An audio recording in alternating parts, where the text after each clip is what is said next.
فظلام ثم نور. Kurikulum Merdeka Belajar, menyenangkan, kreatif, dan inovatif. Kurikulum Merdeka adalah kurikulum baru yang diusung oleh Kementerian Pendidikan dan Kebudayaan, Riset dan Teknologi, Kemendikbudristek Indonesia. Kurikulum ini bertujuan untuk memperbaiki sistem pendidikan di Indonesia dengan mengedepankan nilai-nilai keindonesiaan dan kearifan lokal.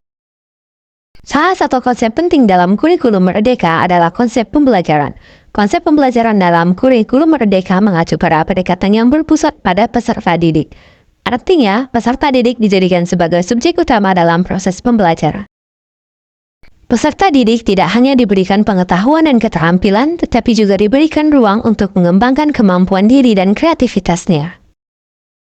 Konsep pembelajaran kurikulum Merdeka ini bertujuan untuk menghasilkan generasi yang lebih mandiri, kreatif, dan inovatif. Beberapa prinsip dalam konsep pembelajaran kurikulum Merdeka. Yang pertama, pendidikan berpusat pada peserta didik.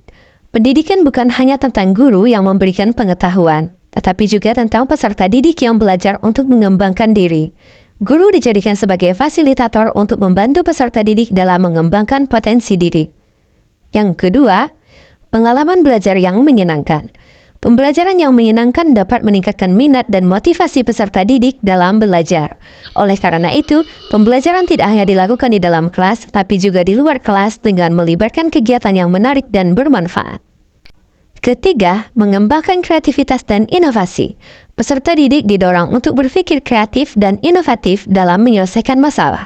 Pembelajaran dilakukan dengan cara yang interaktif, sehingga peserta didik dapat mengembangkan kemampuan berpikir kritis dan kemampuan bekerja sama.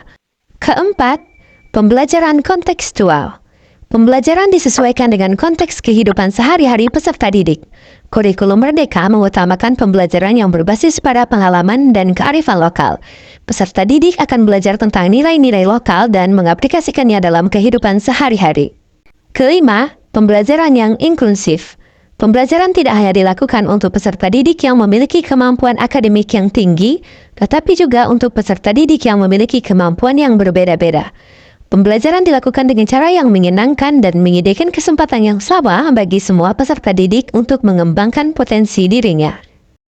Dengan konsep pembelajaran yang berpusat pada peserta didik, kurikulum Merdeka diharapkan dapat menghasilkan generasi yang lebih berkualitas dan mampu menghadapi tantangan di masa depan. Pembelajaran yang menyenangkan, kreatif, dan inovatif akan membuat peserta didik lebih tertarik dalam belajar dan mengembangkan diri. Semoga kurikulum Merdeka dapat memberikan perubahan.